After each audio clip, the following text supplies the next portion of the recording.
Henderson had been driving 18-wheelers for over 15 years when he encountered something on Interstate 80 that still haunts him to this day.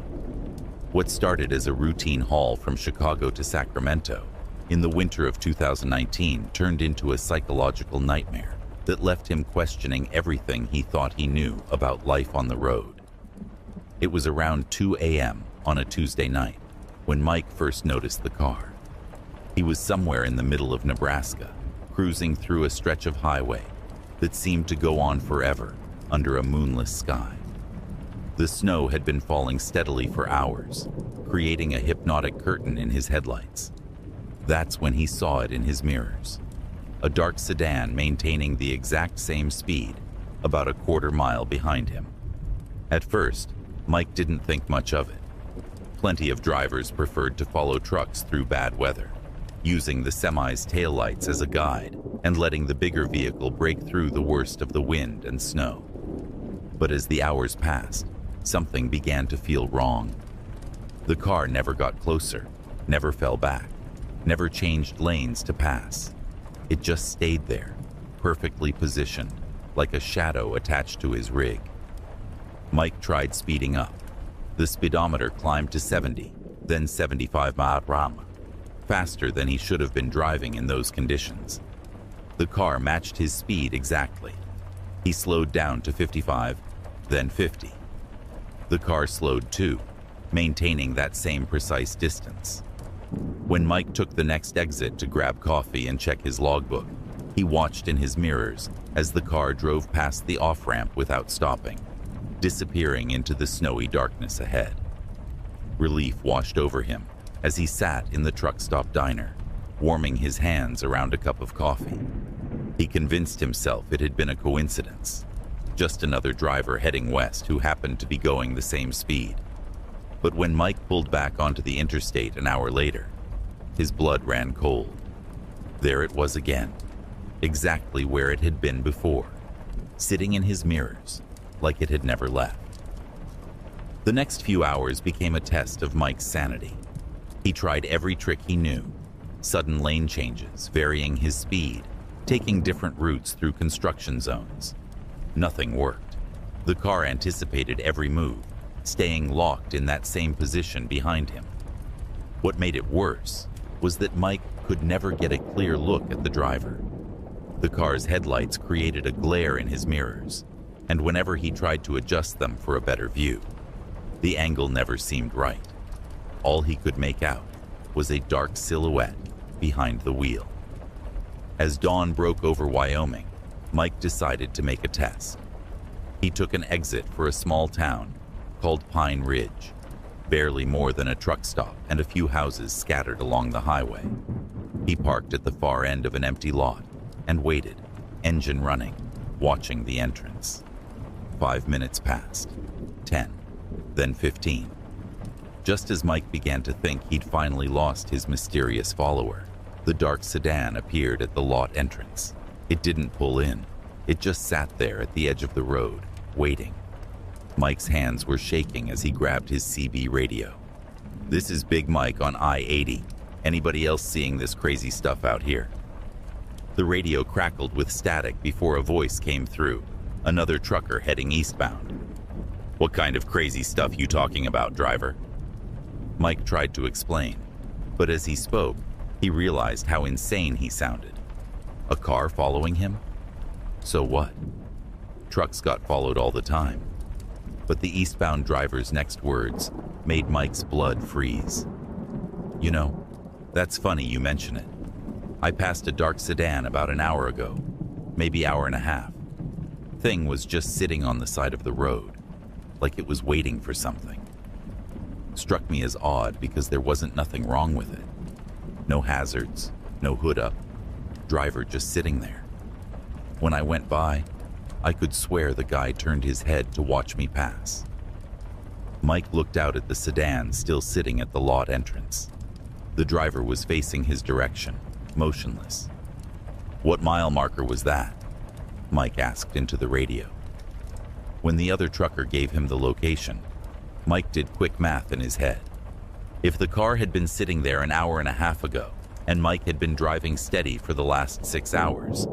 The sedan would have had to travel at over 100 mph to catch up and get ahead of him in a snowstorm without passing him. The realization hit Mike like a physical blow. There wasn't one car following him. There were multiple vehicles, somehow coordinating their movements. Or worse, the same car was somehow getting ahead of him through routes that didn't make sense. His mind raced through possibilities, each more terrifying than the last. Was someone tracking his route? Had he witnessed something he shouldn't have? Was this some kind of elaborate setup?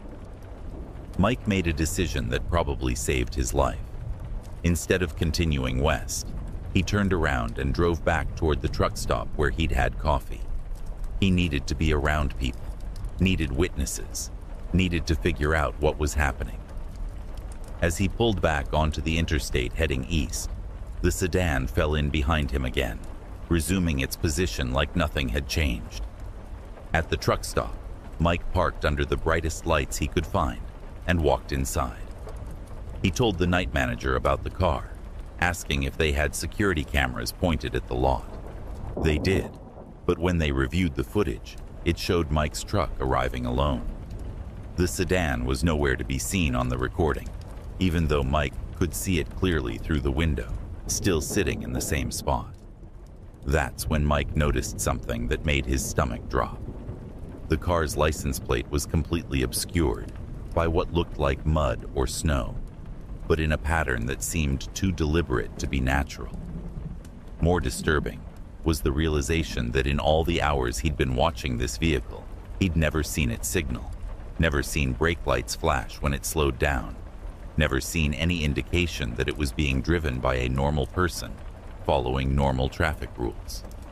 The truck stop manager, a grizzled man named Earl, who'd worked nights for 20 years, took one look at Mike's pale face and made a phone call.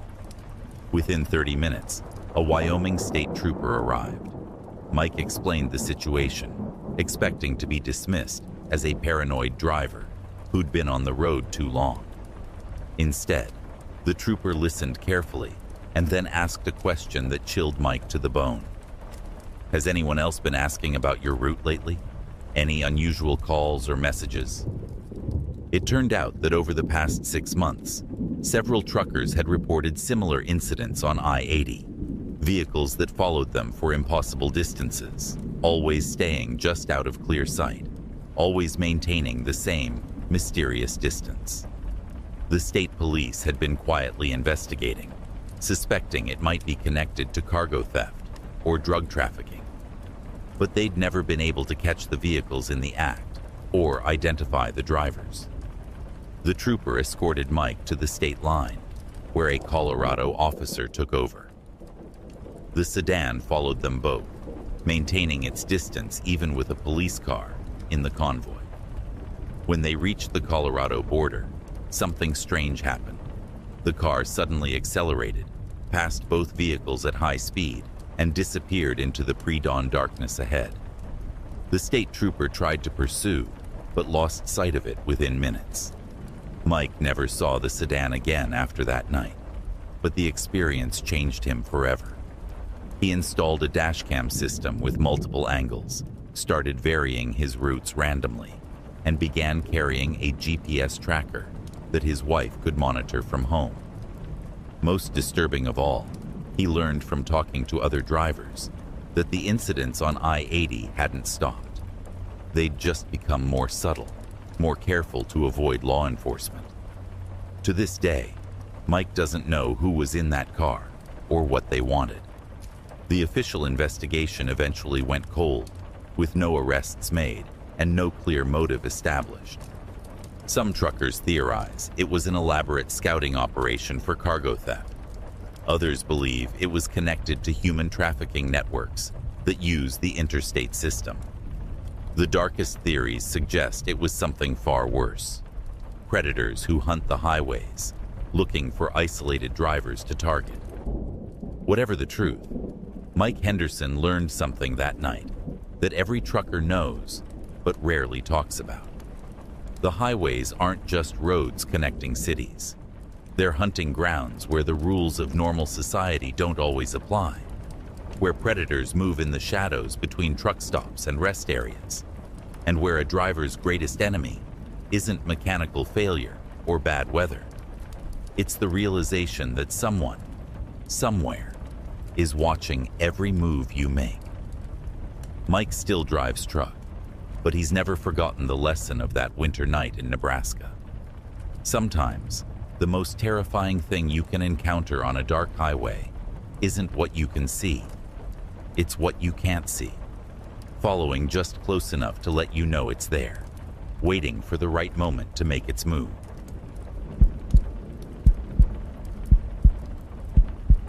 Danny Morrison was 3 days into a cross-country haul from Portland to Miami when he pulled into the Hickory Creek rest area on I-75 in Georgia. It was 11:30 p.m. on a Thursday, and Danny desperately needed his mandatory 10-hour break. The rest stop looked typical enough: a few picnic tables, vending machines, and a small brick building housing the restrooms. What caught Danny's attention, though, was that he wasn't alone. A blue pickup truck was parked at the far end of the lot, and someone appeared to be sleeping in the driver's seat. Danny thought nothing of it at first. Plenty of people pulled over for a quick nap during long drives. He backed his rig into a spot about 50 yards away, set his alarm for 9:30 a.m., and settled in for the night in his sleeper cab. But around 3 a.m., nature called, and as Danny walked toward the restroom building, he noticed something odd. The person in the pickup truck hadn't moved, not an inch. They were sitting in exactly the same position as before, head tilted back against the headrest, arms hanging at their sides. The sight bothered Danny more than it should have. He'd seen plenty of tired drivers over the years, but something about the complete stillness of this person set off alarm bells in his mind. After using the restroom, Danny walked a bit closer to the pickup, telling himself he was just checking to make sure the driver was okay. That's when he saw something that made his blood run cold. The driver's eyes were wide open, staring straight ahead through the windshield. Not blinking, not moving, just staring into the darkness, with an expression that Danny would later describe as completely blank, like nobody was home. The man appeared to be middle-aged, wearing a plain gray t-shirt, with his hands resting palms up on his thighs. Danny called out, "Hey, you all right over there?" No response. He tried again, louder this time. Nothing. Danny's first instinct was to call 911, thinking the man might have had a heart attack or stroke. But as he pulled out his phone, he noticed the pickup's engine was still running. The dashboard lights were on, and he could hear the soft hum of the motor. Why would someone leave their engine running if they were unconscious, or worse? And why were their eyes open? Instead of calling emergency services immediately, Danny decided to get a closer look. As he approached the driver's side window, the man's head suddenly turned toward him. Not quickly, not naturally, but in a slow mechanical rotation that seemed to take forever. When their eyes met, Danny felt his knees nearly buckle. The man's face was completely expressionless, but his eyes seemed to be looking through Danny rather than at him. There was no recognition, no acknowledgement, just that empty 1,000-yard stare. "Are you okay?" Danny asked through the glass. The man's mouth opened slightly, but no sound came out. His lips moved as if he was trying to speak, but Danny couldn't hear anything. The man raised one hand and pressed it against the inside of the window, palm flat against the glass. Danny could see that the man's hand was shaking violently, though the rest of his body remained perfectly still. That's when Danny noticed the smell. Even through the closed windows of the pickup, there was an overwhelming odor of something sweet and chemical, like industrial cleaner, mixed with something organic and rotten. Danny had to step back and cover his nose. He'd smelled plenty of unpleasant things in truck stop restrooms over the years, but this was different. It seemed to stick in his throat and make his eyes water. Danny walked back to his truck and grabbed his CB radio. "Breaker, breaker. Anybody else at the Hickory Creek rest stop on I-75? A voice crackled back immediately. Another trucker parked on the opposite side of the lot. "Yeah, I'm here. You the Peterbilt?" Danny confirmed and asked if the other driver had noticed the pickup truck. There was a long pause before the response came. "What pickup truck?" Danny looked out his windshield. The blue pickup was still there, clear as day under the parking lot lights. The blue pickup at the far end. Guy's been sitting in it for hours. Another pause. "Brother, I don't see any pickup truck. Just you and me out here." Danny's hands started shaking as he grabbed his binoculars and focused on the other truck. He could clearly see the driver in his cab, looking right back at him through his own binoculars. Between them, the blue pickup sat in plain sight. "You're telling me you don't see a blue pickup truck about 30 yards to your left?" Danny asked into the radio. "Negative. Nothing there but empty parking spaces." The other trucker's voice was getting concerned. "You feeling all right, driver? Maybe you need some coffee." Danny hung up the radio and stared at the pickup. The man inside was still pressing his hand against the window, still moving his lips soundlessly. But now Danny could see that the man's other hand was pointing directly at Danny's truck. As Danny watched, the man's finger began tracing something on the fogged glass of his passenger window. Letters, backwards from Danny's perspective, but he could make out what looked like HELP. Against every instinct screaming at him to leave, Danny grabbed a flashlight and walked back toward the pickup.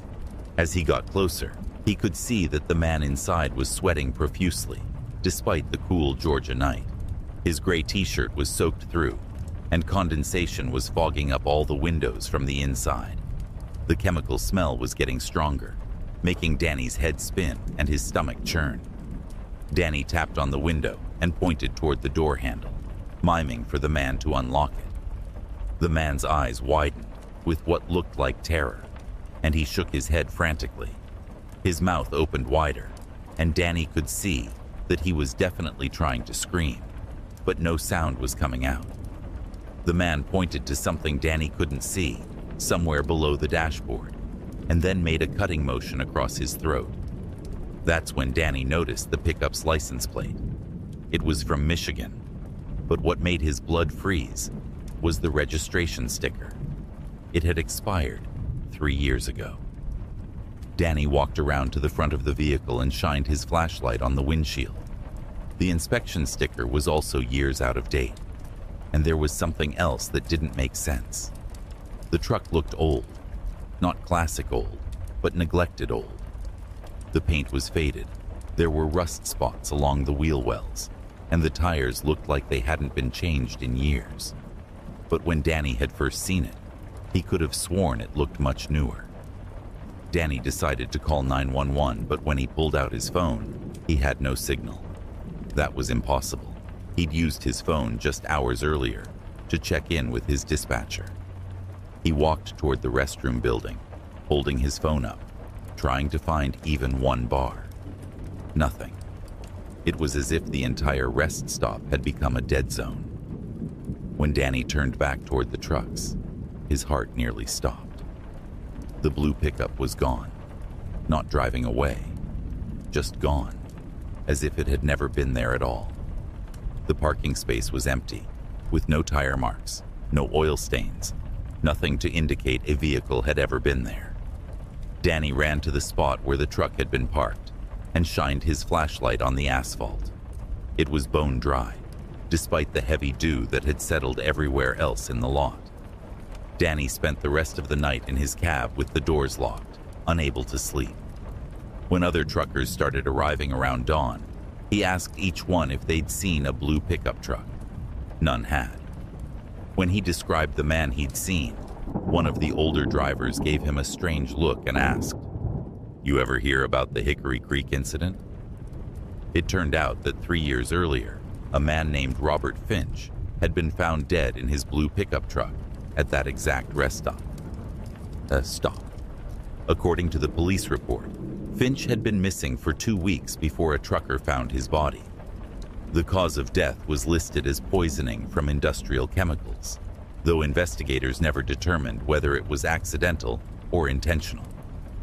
What made the case unusual was that witnesses reported seeing Finch's truck at various rest stops along I-75 for days after his estimated time of death, with people claiming to see him sitting inside, apparently alive. The official explanation was that people were mistaking other vehicles for Finch's truck. Grief and suggestion can play tricks on the mind, but truckers who regularly used that route began reporting similar sightings. Always the same description: a middle-aged man in a gray t-shirt, sitting motionless in a blue pickup, eyes wide open, trying desperately to communicate but unable to make a sound. Danny never drove that route again. He requested transfers to different regions and eventually switched companies to avoid I-75 altogether.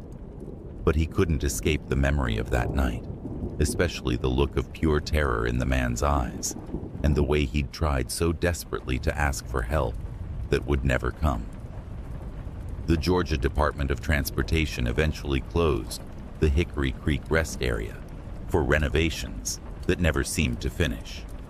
The official reason was budget constraints, but truckers in the area whispered about too many strange reports, too many drivers arriving at their destinations shaken and unable to explain what they'd seen.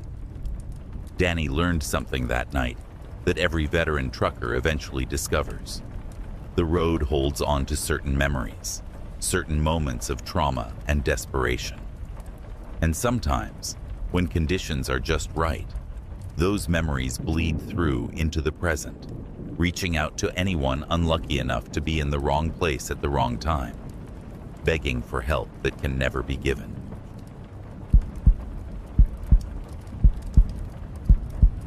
Tom Bradley had been hauling freight across the Midwest for 12 years when he started hearing the voices on Channel 19. It began during a late-night run through eastern Colorado in March 2018, somewhere between Sterling and the Nebraska border. Tom was fighting to stay awake on a stretch of I-76 that seemed to go on forever when his CB radio crackled to life with what sounded like a normal trucker conversation. "Eastbound Kenworth, you got your ears on?" The voice was clear, professional, with the kind of calm tone that experienced drivers used during routine check-ins. Tom glanced at his mirrors, but didn't see any headlights behind him. The highway was empty except for his rig, cutting through the darkness. "Yeah, I copy you, driver. This is the Blue Pete heading toward Denver." The second voice was different, younger, with a slight southern accent. Tom looked ahead but saw no taillights, no other trucks anywhere on the road. He keyed his mic. "This is Big Tom in the red Freightliner. Where you boys at?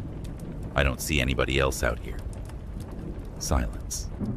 The radio went dead for several minutes, then crackled back to life with the same two voices, continuing their conversation as if Tom had never spoken. They were discussing weather conditions, road construction, and DOT checkpoints.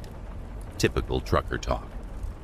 But something about their conversation felt off.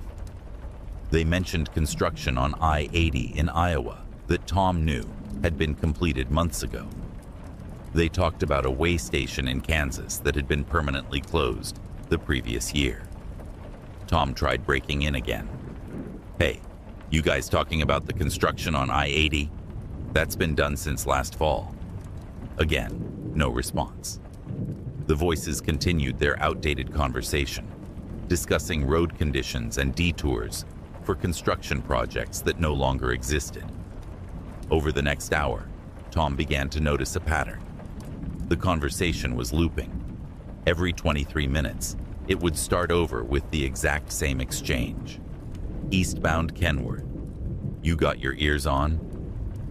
Then the same responses, the same weather reports, the same outdated road information.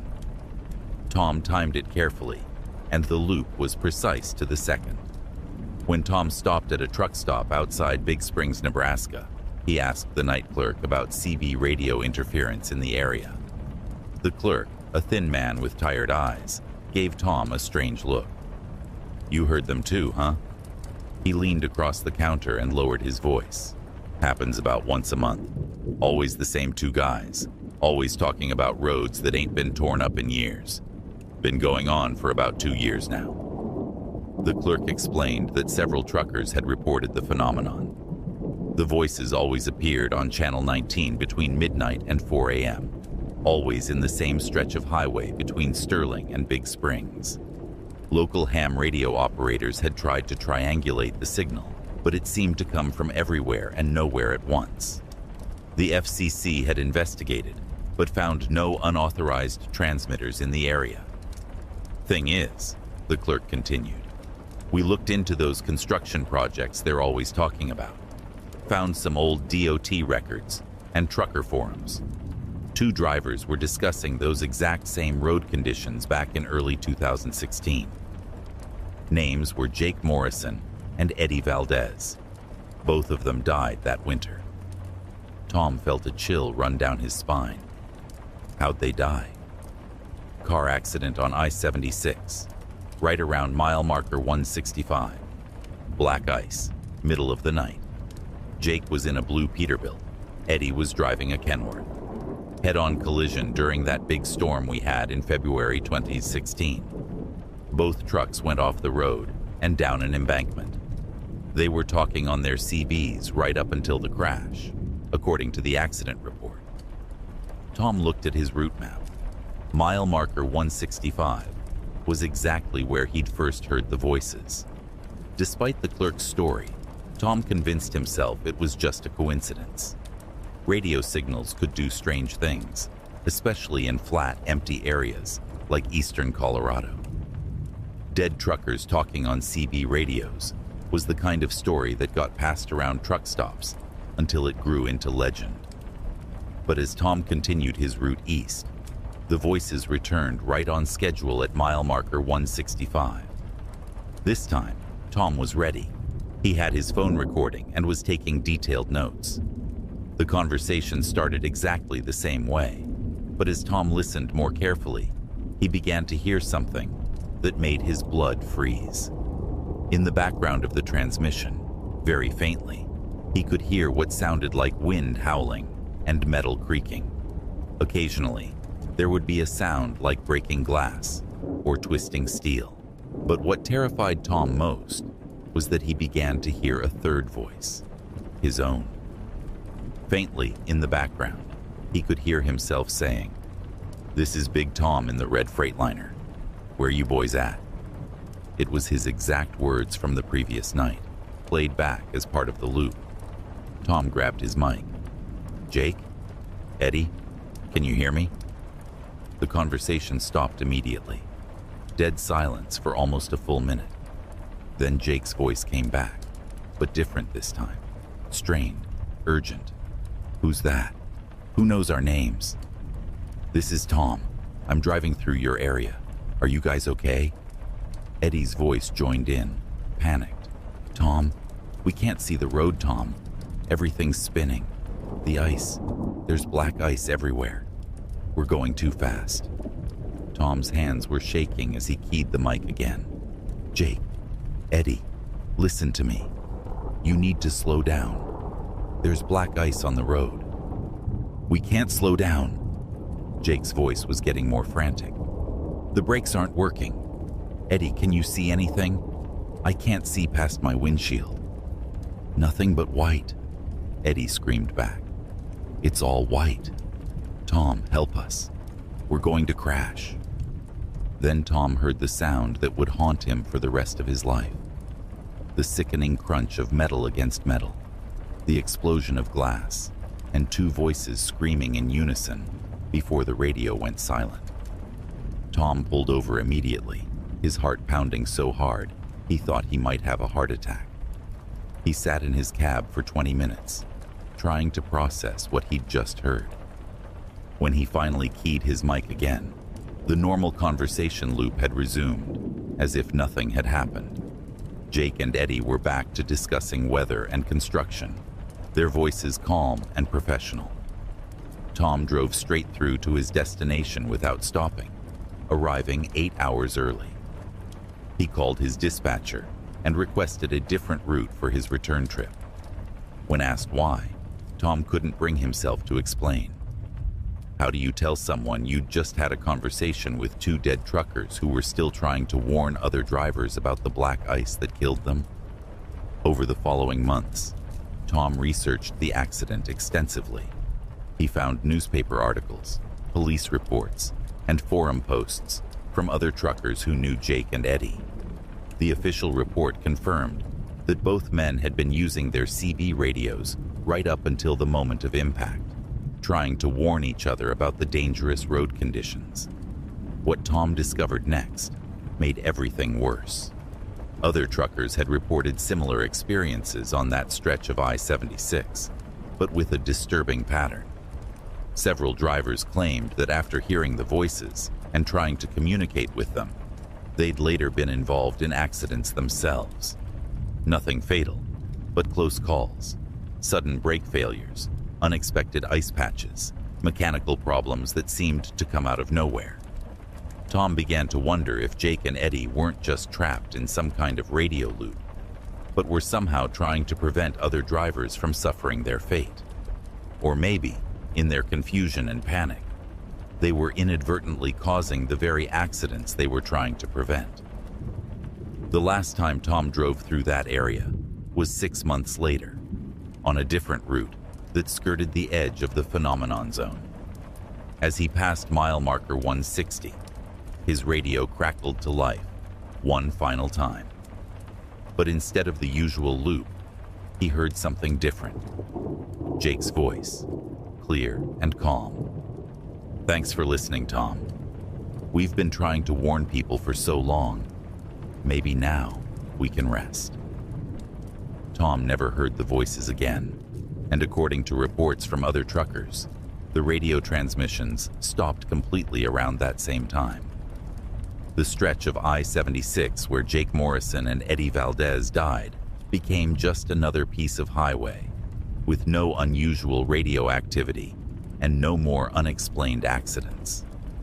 But Tom Bradley never forgot the sound of those two voices, desperately trying to save other drivers from their fate, trapped in an endless loop of their final moments until someone finally heard them and understood. He learned that the highway doesn't just carry trucks and cars. Sometimes it carries voices, reaching across time to deliver warnings that only other truckers can hear and understand. Rick Dawson thought he was getting the easiest job of his trucking career when dispatch called him at 3 a.m. with an emergency run. The load was already prepped and waiting at a warehouse outside Bakersfield, California. Just pick it up and deliver it to a distribution center in Phoenix by noon the next day. Simple enough, except when Rick arrived at the pickup location, something felt immediately wrong. The warehouse sat alone on an industrial road that seemed to lead nowhere, surrounded by empty lots and rusted chain-link fencing. No company signs, no loading dock numbers, just a plain metal building with a single overhead door that was already open. Rick had been driving for 8 years and had picked up loads from hundreds of warehouses, but he'd never seen one this bare bones and isolated. A forklift operator waved Rick over to back up to the dock. The man was wearing coveralls with no company logo and a baseball cap pulled low over his face. When Rick tried to make small talk while the trailer was being loaded, the operator just grunted and avoided eye contact. Rick asked for the bill of lading and manifest, standard paperwork for any legitimate shipment. The operator handed him a clipboard with forms that looked official enough, but something about them seemed off. The company names were generic: Western Distribution and Southwest Logistics. with addresses that were just post office boxes. What bothered Rick most was the load itself. According to the paperwork, he was hauling electronics, televisions, computers, stereo equipment. But as the pallets were loaded into his trailer, Rick noticed they didn't sound right when the forklift set them down.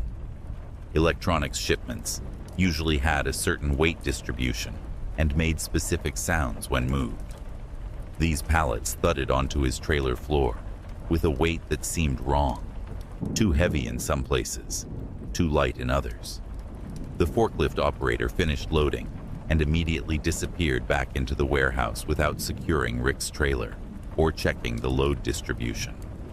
Rick had to lock up his own trailer, which was unusual, but not unheard of. As he pulled away from the dock, he caught a glimpse in his mirrors of the warehouse overhead door closing. Within minutes, the entire building was dark, as if no one had ever been there. Rick started his drive toward Phoenix around 4:30 a.m., planning to make the delivery with time to spare. But as he merged onto I-5 and began climbing the Grapevine, his truck started acting strange. The engine was working harder than it should have been, and his fuel gauge was dropping faster than normal. Rick checked his gross weight at the first scale he passed, 78,000 pounds, just under the legal limit. But his truck was behaving like he was hauling 90,000 pounds or more. Around sunrise, Rick decided to pull over at a truck stop to check his load. What he found made his stomach drop. The trailer doors were sealed with a type of security tape he'd never seen before. Thick, metallic strips that looked more like evidence tape than standard shipping seals. More disturbing was that the seal numbers didn't match what was written on his bill of lading. Rick called his dispatcher to report the discrepancy. The dispatcher sounded confused and asked Rick to repeat the pickup location. After a few minutes on hold, the dispatcher came back with news that made Rick's blood run cold. "Rick, we don't have any record of that pickup. The load you're describing isn't in our system, and that warehouse address, it doesn't exist." Rick pulled out his GPS and entered the warehouse address from his paperwork. Location not found. He tried the company names from the bill of lading. Nothing. It was as if the entire pickup had been erased from existence, except for the 78,000 pounds of mystery cargo sitting in his trailer. Rick's next call was to the delivery address in Phoenix. The phone number on the paperwork went to a disconnected line. He looked up Southwest Logistics online and found a website that looked legitimate but felt wrong. Stock photos, generic contact information, and no actual details about what the company did or where they were really located. Panic was setting in. Rick was driving a load with no legitimate paperwork to a company that didn't seem to exist, carrying cargo he couldn't identify. Even worse, he realized he had no way to prove where he'd picked up the load or who had given it to him. The forklift operator had been careful to avoid being seen clearly, and Rick hadn't thought to take photos of the warehouse or loading process. Rick decided to break the seals and inspect his cargo, knowing it would violate every protocol, but feeling like he had no choice. What he found inside the trailer defied explanation. The pallets were wrapped in thick black plastic, but underneath he could see shapes that definitely weren't electronics. Some were too long and narrow, others were oddly curved. When Rick pressed on the plastic wrapping, whatever was underneath felt organic, not metal or plastic, but something that gave slightly under pressure. The smell hit him next. Even through the heavy plastic wrapping, there was an odor that Rick couldn't identify, but that made him immediately nauseous. It wasn't the smell of decay or chemicals, but something else entirely. Something that seemed to trigger a primal fear response that made him want to run.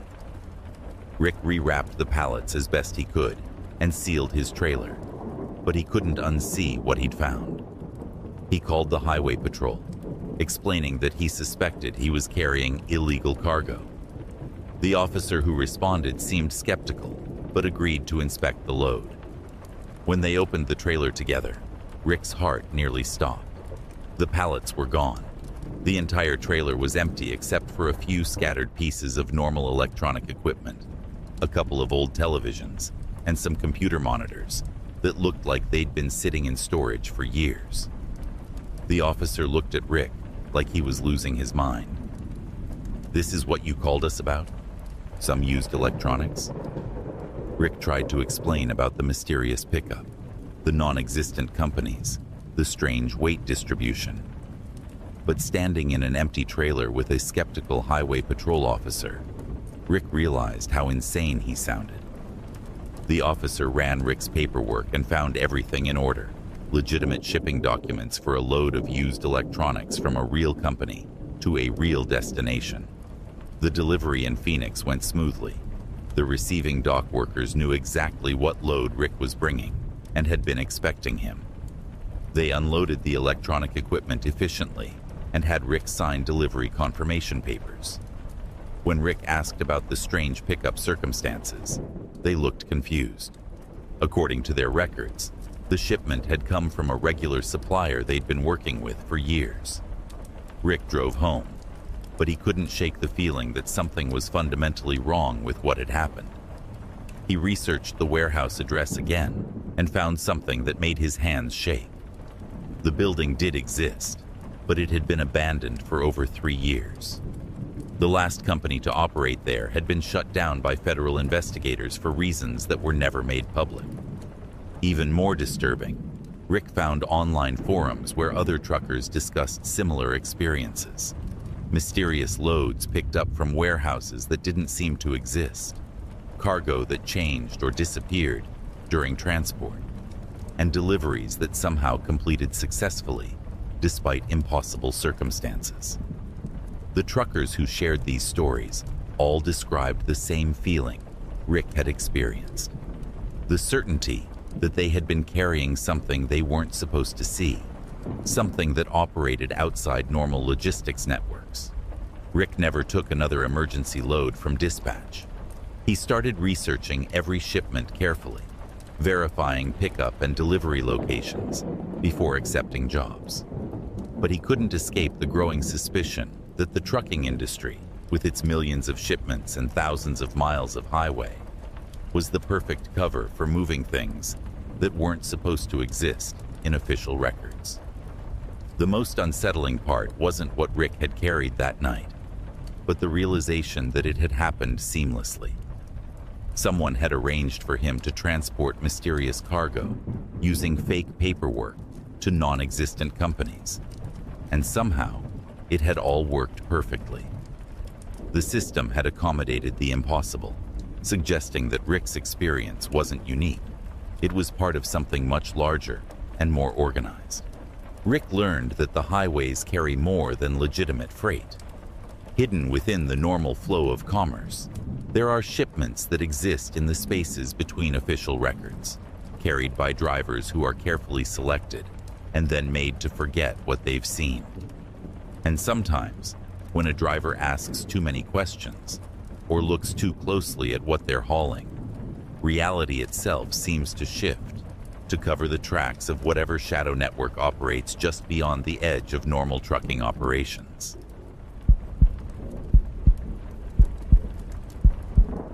Marcus Webb had driven the route from Dallas to Denver hundreds of times over his 15-year career.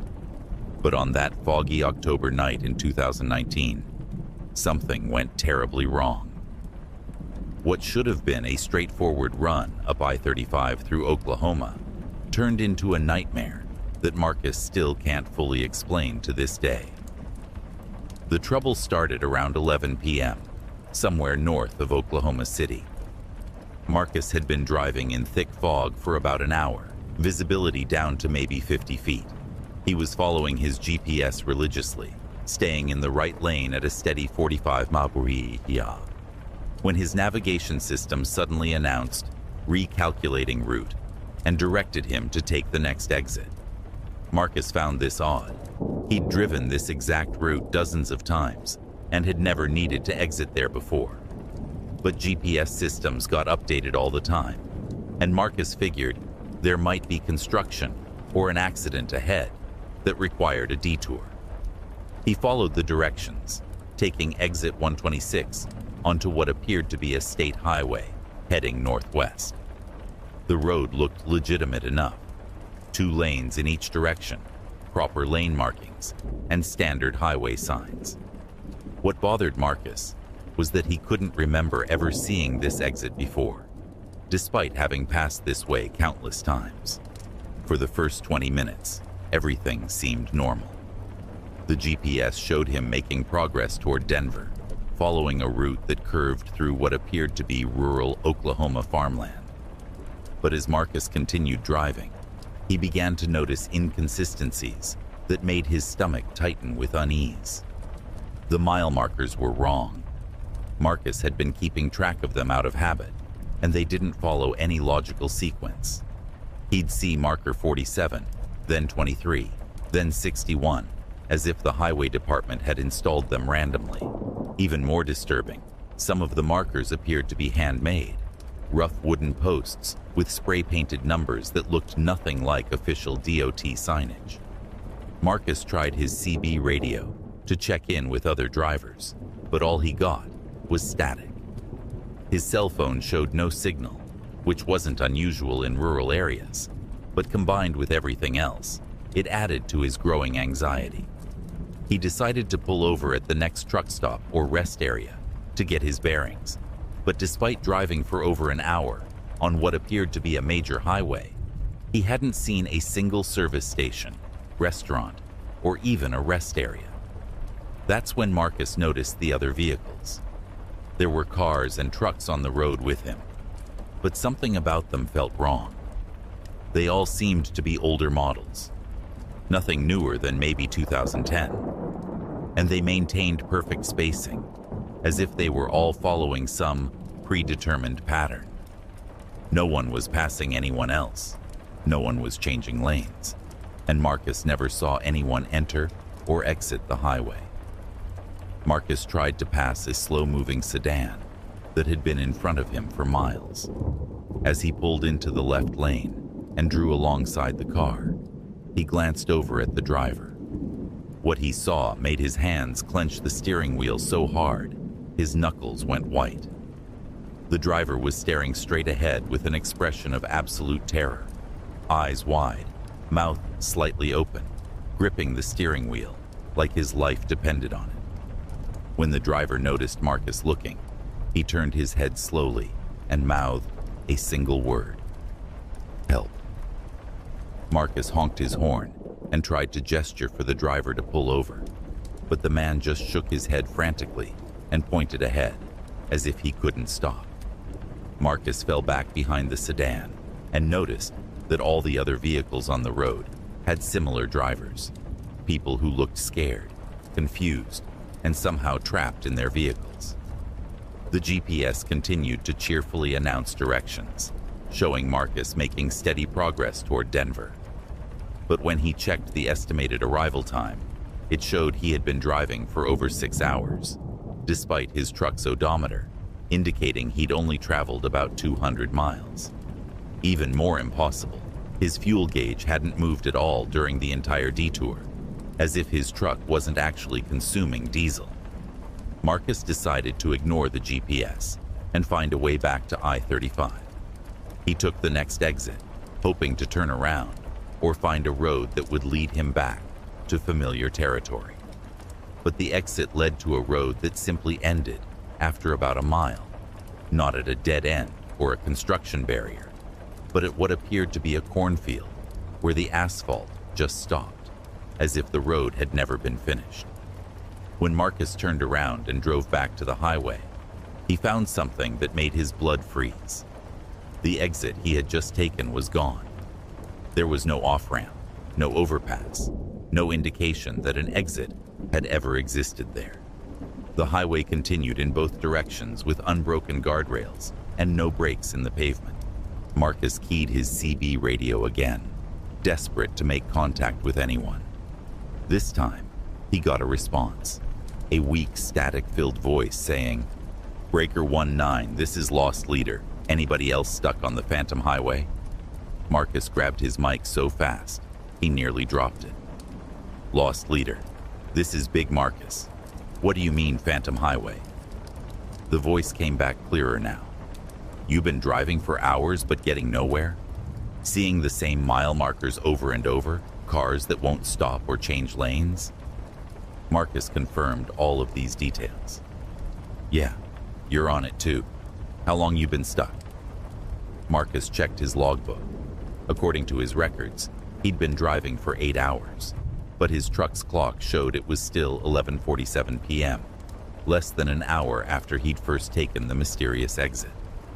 Lost Leader explained that he'd been trapped on the same highway for what felt like days, maybe weeks. He'd lost track of time completely. Other drivers had reported similar experiences, getting detoured onto a highway that didn't appear on any map, driving for hours or days without reaching any destination, unable to find a way back to normal roads. The thing is, Lost Leader continued, sometimes people get out. Sometimes the road just lets you go, but nobody knows why or how. He described drivers who had suddenly found themselves back on familiar highways with no memory of how they'd escaped, usually discovering that only minutes had passed in the real world, despite feeling like they'd been driving for days. Marcus spent what felt like hours talking to Lost Leader and occasionally other drivers who would briefly come through on the CB. They shared a theory that seemed impossible, but explained their situation. They had somehow become trapped on a road that existed outside normal space and time, a highway that appeared on GPS systems and looked real, but led nowhere, and served no purpose except to collect lost drivers. Then, without warning, Marcus saw something ahead that made his heart leap, the familiar green signs of I-35. His GPS announced, "Merge onto I-35 north toward Kansas City," as if nothing unusual had happened. Marcus merged onto the interstate and immediately saw normal traffic patterns, modern vehicles, and mile markers that made sense. Marcus pulled into the first truck stop he found and checked his logbook. According to all his instruments, he had lost exactly 47 minutes. His fuel level, his driving time, his GPS history, everything indicated a brief detour that had taken less than an hour. But Marcus's watch showed that over 8 hours had passed, and he felt exhausted, as if he'd been driving all night. At the truck stop, Marcus met another driver who took one look at his shaken expression and asked, "You just come off the Phantom Highway?" When Marcus nodded, the driver wasn't surprised. Happens to about one driver a month through this area. Highway department knows about it but can't explain it. GPS systems sometimes pick up roads that don't officially exist, leftover data from planned highways that were never built, or old routes that were abandoned but never removed from the databases. The driver explained that most truckers who experienced the Phantom Highway were told they'd suffered from highway hypnosis, a documented phenomenon where drivers on long, monotonous routes can lose track of time and distance. But too many drivers reported identical details: the wrong mile markers, the trapped drivers in other vehicles, the CB conversations with other lost truckers. Marcus never took that route again without a co-driver, and he always carried backup navigation systems. But he learned something that night that changed how he viewed the highway system. Not every road that appears on your GPS actually leads somewhere real. Some roads exist in the spaces between mapped reality, collecting drivers who make the wrong turn at the wrong time, holding them in a loop of endless driving until some unknown mechanism decides to let them go. The most disturbing part wasn't being lost. It was the realization that somewhere out there, other drivers might still be trapped on that Phantom Highway, driving endlessly through fog and fear, waiting for their turn to be released back into the real world. And Marcus couldn't shake the feeling that next time, If there was a next time, the road might not let him go.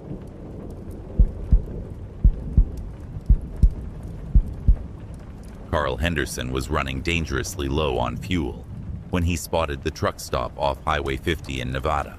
It was 2:30 a.m. on a Tuesday in August 2020, and Carl had been driving through the desert for hours without seeing a single service station. His fuel gauge was showing less than an eighth of a tank, and his truck's computer was warning him he had maybe 40 miles left before running dry. The truck stop appeared like a mirage in his headlights, a standard pilot travel center with the familiar red and blue sign, well-lit fuel islands, and what looked like a busy parking lot full of other trucks. Carl felt a wave of relief as he pulled off the highway. Running out of fuel in the Nevada desert at night was every trucker's nightmare, and this stop had appeared at exactly the right moment. As Carl maneuvered his rig toward the diesel pumps, he noticed something that seemed slightly off. The truck stop looked modern and well-maintained, but all the other trucks in the lot appeared to be older models, mostly rigs from the 1990s and early 2000s. Carl had been driving for 23 years and could identify truck models by their headlight patterns and body styles, but he didn't see a single truck that looked newer than maybe 2005. Carl pulled up to pump number 7 and climbed down from his cab. The fuel island looked normal enough, standard diesel pumps with the familiar credit card readers and display screens. But when Carl tried to insert his fuel card, the reader showed an error message he'd never seen before. Authorization system offline. See attendant for service. That's when Carl realized he hadn't seen a single person since arriving at the truck stop. The lot was full of trucks, but there were no drivers walking around, no one fueling up, no activity at all. Even the store windows were lit up, but Carl couldn't see anyone inside. The silence was absolute. No engine noise, no air brakes, no conversations or CB chatter that you'd normally hear at a busy truck stop. Carl walked toward the main building, looking for an attendant or cashier. The automatic doors opened normally, and he stepped into what appeared to be a typical truck stop convenience store. The shelves were fully stocked with snacks, drinks, and trucking supplies. The hot food counter had fresh coffee brewing and what looked like recently prepared sandwiches under heat lamps. But there was no one behind the counter, no customers, no sounds of activity from anywhere in the building. "Hello?" Carl called out. His voice echoed strangely in the empty store, as if the building was much larger inside than it appeared from outside. "Anybody here?" No response. Carl walked through the store, checking the restrooms, the driver's lounge, even the shower facilities. Everything was clean and functional, but completely abandoned. Carl tried the cash register, thinking maybe it was a self-service situation. The screen was active and showing a normal point-of-sale interface, but when he tried to process a fuel transaction, it asked for an employee code. Carl went back outside to try the fuel pumps again, hoping the authorization system had come back online. It hadn't. That's when Carl noticed something that made his skin crawl. All the trucks in the parking lot had their engines off, but their parking lights were on. Every single truck was positioned perfectly in its parking space, as if they had all been carefully arranged, rather than randomly parked by individual drivers. Carl walked closer to examine some of the rigs and felt his stomach drop. The trucks were covered in a thin layer of dust, as if they had been sitting there for weeks or months. The license plates were from various states and years, but many of them had registration stickers that were years out of date. When Carl peered through the windows of a blue Kenworth, he could see personal items in the cab. Clothes, a coffee mug, a logbook lying open on the passenger seat. But everything looked old and faded, as if it had been sitting there for a very long time. Carl tried his cell phone to call for help, but he had no signal. He went back into the store and found a landline phone behind the counter. When he picked it up, there was a dial tone, but when he tried to call 911, the call wouldn't go through. He tried calling his dispatcher, his wife, even directory assistants. Nothing worked. The phone would dial, but every call resulted in silence or a busy signal. Carl's fuel situation was getting desperate. His truck's computer now showed less than 20 miles of range remaining. He had to get fuel somewhere, but the pumps wouldn't work without authorization.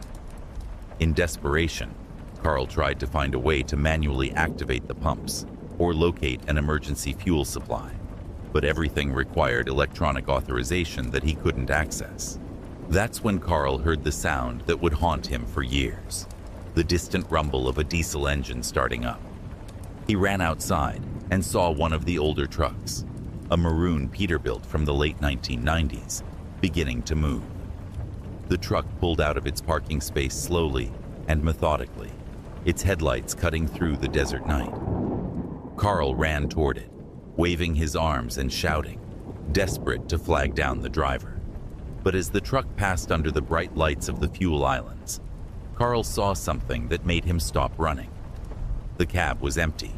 No driver, no passenger, just an empty seat behind a steering wheel that was turning by itself.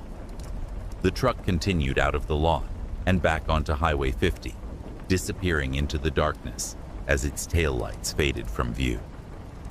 Carl stood frozen in the parking lot, trying to process what he'd just seen. He walked over to where the maroon Peterbilt had been parked and found a rectangular patch of clean asphalt, as if the truck had been sitting there so long that dust had accumulated around it, but not underneath it. But there were no oil stains, no tire marks, no evidence that a truck had actually been parked there at all. Carl decided he had to leave, fuel emergency or not. He'd rather run out of gas on the highway, where someone might find him, than stay at this impossible truck stop any longer. But when he got back to his truck, he found his fuel gauge showing 3/4 full. His truck's computer now estimated over 400 miles of range. Carl checked his fuel receipts and logbooks, but there was no record of him having fueled up anywhere. Carl drove away from the truck stop as quickly as he could, not stopping until he reached Reno 4 hours later.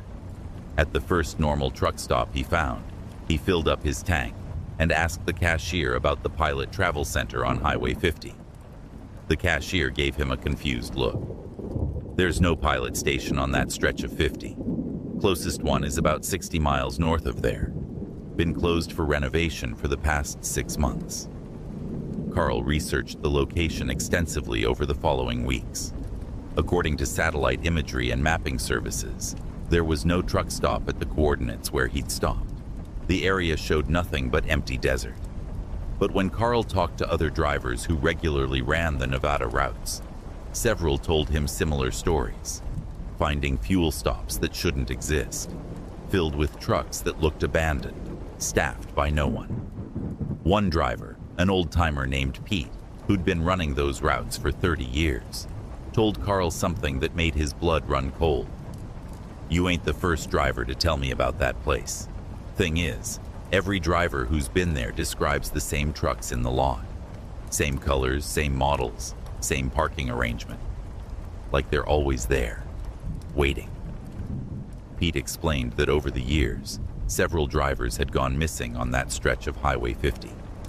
Their trucks were eventually found abandoned on the roadside, out of fuel, with no explanation of where the drivers had gone or why they had left their rigs. The missing drivers were never found, but their trucks matched the descriptions of vehicles that other drivers claimed to see at the Phantom truck stop. Carl never drove that route alone again. When his job required him to travel through Nevada, he always made sure to fuel up well in advance and travel with a convoy of other trucks. But he couldn't shake the feeling that somewhere out there in the desert, that truck stop was still operating, collecting trucks and drivers who were running low on fuel and had nowhere else to go. The most terrifying part wasn't what Carl had experienced. It was the realization that the truck stop had somehow refueled his rig without his knowledge or permission. Whatever force operated that place had the power to manipulate physical reality, to provide fuel while collecting something else in return. And Carl couldn't help but wonder if someday, when he was running low on fuel in the middle of nowhere, that truck stop would appear again, and this time he might not be allowed to leave.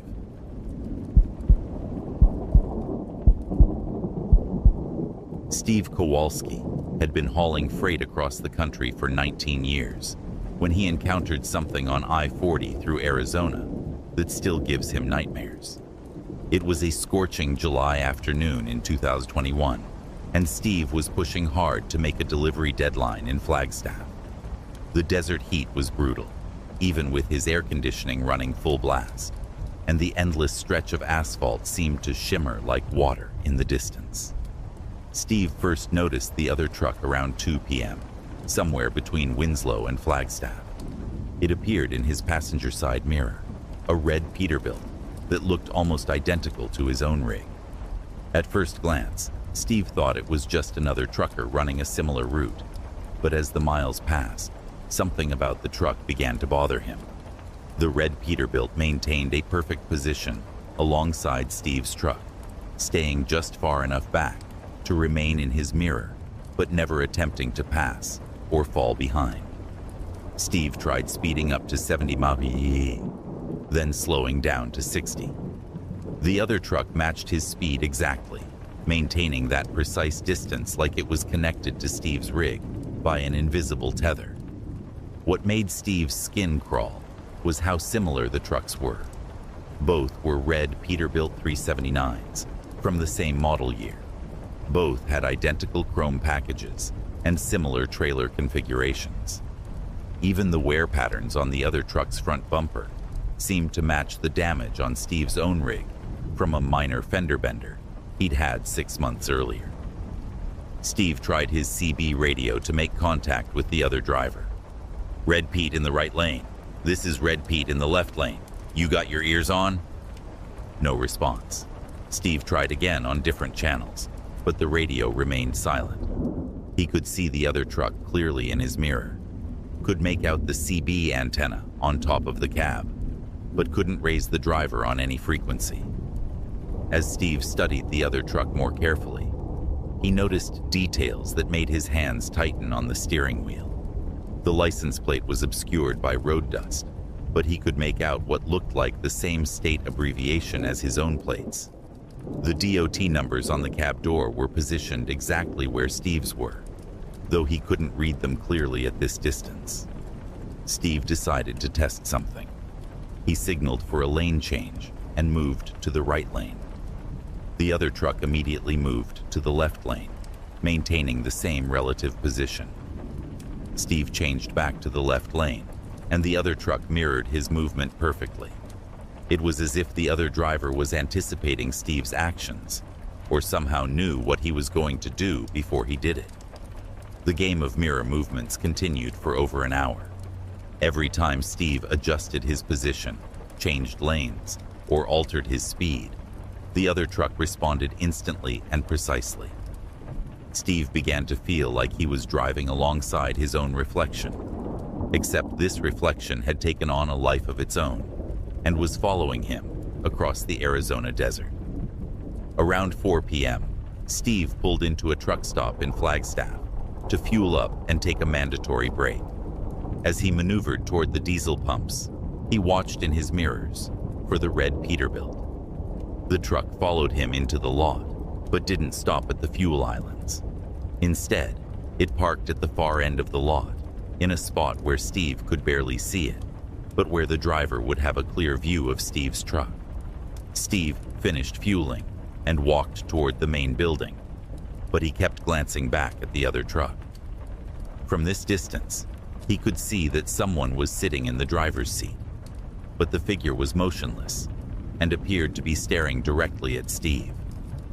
When Steve waved, trying to get the driver's attention, there was no response. The figure just sat there, perfectly still, watching. Inside the truck stop, Steve asked the cashier if she'd seen the red Peterbilt that had followed him in.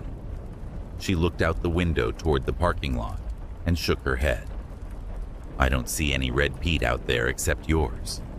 Steve insisted there was another truck at the far end of the lot, but when he pointed it out, the cashier looked confused. "That's just an empty parking space."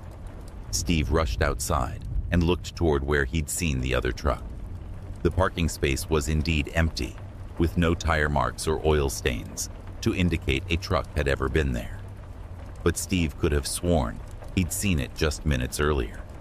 He walked the entire lot, checking every parking space, but found no red Peterbilt other than his own. Shaken but trying to rationalize the experience, Steve got back on the road. Maybe he'd been driving too long and was experiencing some form of highway hypnosis or heat-induced hallucination. The desert could play tricks on people's minds, especially during long, monotonous drives in extreme heat. But 20 minutes after leaving the truck stop, the red Peterbilt reappeared in Steve's mirror, in exactly the same position as before. This time, Steve was ready. He had his phone mounted on the dashboard and started recording video of his mirrors. The other truck was clearly visible in the footage, maintaining its eerie parallel course alongside Steve's rig. Steve called his dispatcher on his hands-free phone to report the strange situation. While he was talking, describing the truck that had been following him, his dispatcher interrupted him.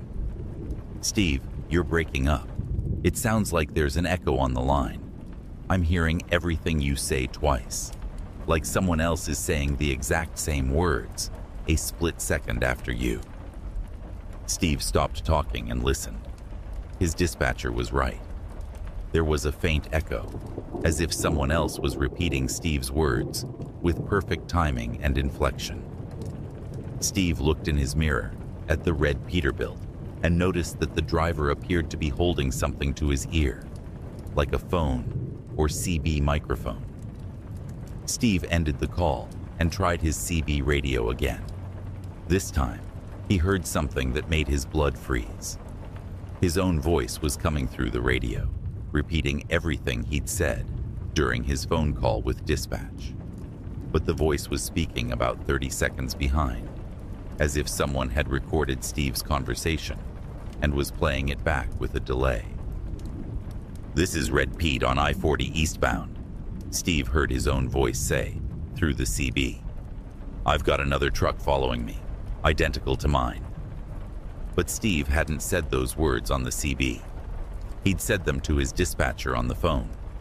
Somehow, his private phone conversation was being broadcast on the CB radio by someone who had recorded it. Steve grabbed his CB microphone. "Who is this? Why are you repeating my words?" The response came in Steve's own voice.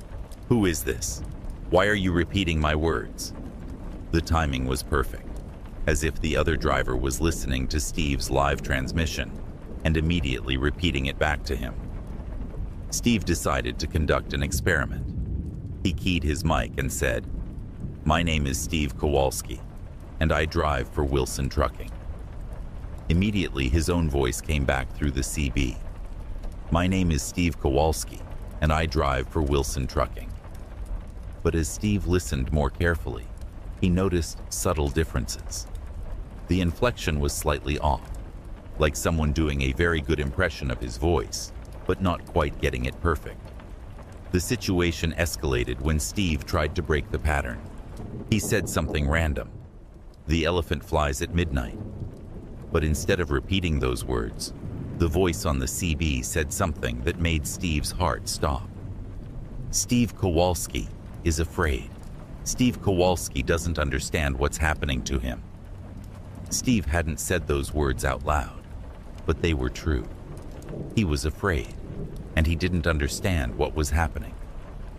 Somehow, the voice on the CB was reading his thoughts or emotions and translating them into words.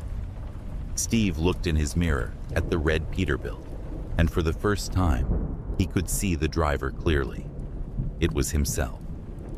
The driver of the other truck looked exactly like Steve. Same face, same build, same clothing. But there was something wrong with the expression. The other Steve was smiling, but it was a smile that didn't reach his eyes. It was the kind of smile that suggested the person wearing it knew something terrible that the real Steve didn't. Steve floored the accelerator, pushing his rig to 80 mph in an attempt to outrun the mirror truck. But speed made no difference. The other truck kept pace effortlessly, and the other Steve continued to smile that unsettling smile. The CB radio crackled to life again, and Steve's own voice said, "Steve Kowalski can't run away from himself." Steve took the next exit, hoping to lose the mirror truck in surface streets. But as he navigated the off-ramp, the red Peterbilt followed, maintaining its exact position relative to Steve's truck. They drove through the small Arizona town in perfect synchronization, like a bizarre parade of identical trucks. Steve pulled into a roadside diner and parked directly under a bright streetlight, where he could keep the other truck in clear view. The mirror truck parked in a corresponding spot across the street, and Steve could see the other version of himself sitting in the cab, still wearing that disturbing smile. Steve called 911 from the diner, but when he tried to describe the situation, he realized how insane he sounded. A truck that looked like his own, driven by someone who looked like him, repeating his words and apparently reading his thoughts. The dispatcher suggested Steve might be experiencing heat exhaustion or fatigue and recommended he get some rest. When Steve returned to his truck an hour later, the red Peterbilt was gone. Steve drove the remaining distance to his delivery point without incident, but he couldn't shake the feeling that somewhere out there, his mirror self was still driving the desert highways, waiting for the next opportunity to follow the real Steve Kowalski. Steve never figured out what had happened that day, but he learned something that changed how he approached long-distance driving. Sometimes the most frightening thing you can encounter on the highway isn't a stranger. It's a version of yourself that knows things you don't, smiles when you're afraid, and follows you with the patience of someone who has all the time in the world. Ray Martinez was 3 hours into his overnight run from Memphis to Little Rock when he noticed something wrong with the mile markers on I-40. It was 1:30 a.m. on a cold February night in 2022, and Ray had driven this route dozens of times over his 8-year career. He knew every exit, every rest stop, every landmark along the way. But tonight, the mile markers were counting in the wrong direction. Ray first noticed it around mile marker 157, just west of Forest City, Arkansas. According to his GPS and his memory of the route, he should have been passing mile marker 242, heading toward Little Rock. But the green highway sign clearly showed 155.7, and as Ray continued driving east, the next marker showed 156, then 155. The numbers were counting backward, as if he was driving west instead of east. Ray checked his GPS again. The screen showed him traveling eastbound on I-40, making normal progress toward his destination. His truck's compass confirmed he was heading east. The sun had set behind him hours ago, and he could see the faint glow of dawn beginning to appear ahead of him on the horizon. Everything indicated he was traveling in the correct direction, except for the mile markers. Ray tried his CB radio to see if other drivers had noticed the same problem. Eastbound on I-40, anybody else seeing these backwards mile markers? A voice crackled back immediately. Another trucker who sounded just as confused as Ray felt. Yeah, I've been watching them for the last hour. Started around mile 160. My GPS says I'm going the right way, but these signs are telling a different story. The other driver, who identified himself as Big Jim, had been driving for over 20 years and had never encountered anything like this. I thought maybe there was construction or something, temporary signs put up wrong. But this is going on for too many miles to be a mistake. Ray agreed. Highway departments didn't accidentally install dozens of mile markers backward over a 50-mile stretch. As Ray continued driving, he began to notice other inconsistencies. The exit signs were showing familiar town names, but in the wrong order. He passed signs for towns he knew were behind him, mixed with signs for destinations that should have been ahead of him. It was as if someone had shuffled all the highway signs and put them back in random order. Around 2:15 a.m., Ray reached what should have been mile marker 200, but the sign showed 100. That's when he saw something that made his stomach drop. Coming toward him, in the opposite lanes, was a truck that looked exactly like his own. Same company colors, same trailer configuration, same model Freightliner. As the truck passed, Ray caught a glimpse of the driver and felt his blood freeze. The driver looked like Ray, but older, maybe 10 or 15 years older.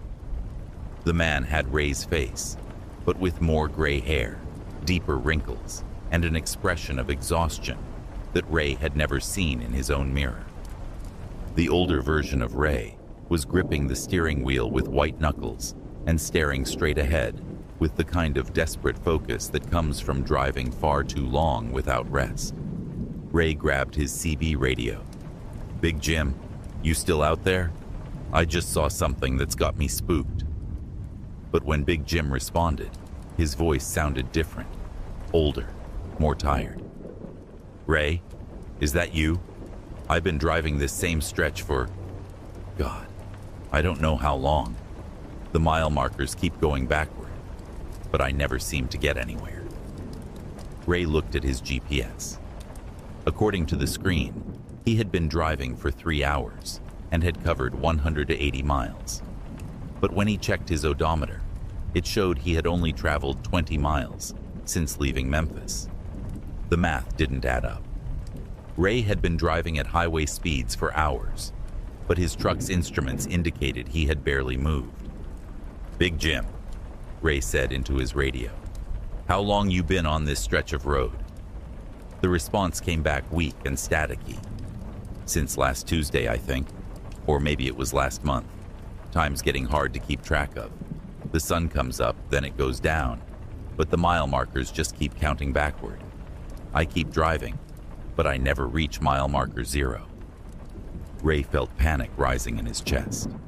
He looked at his fuel gauge and saw it was showing 3/4 full, exactly what it had shown when he left Memphis.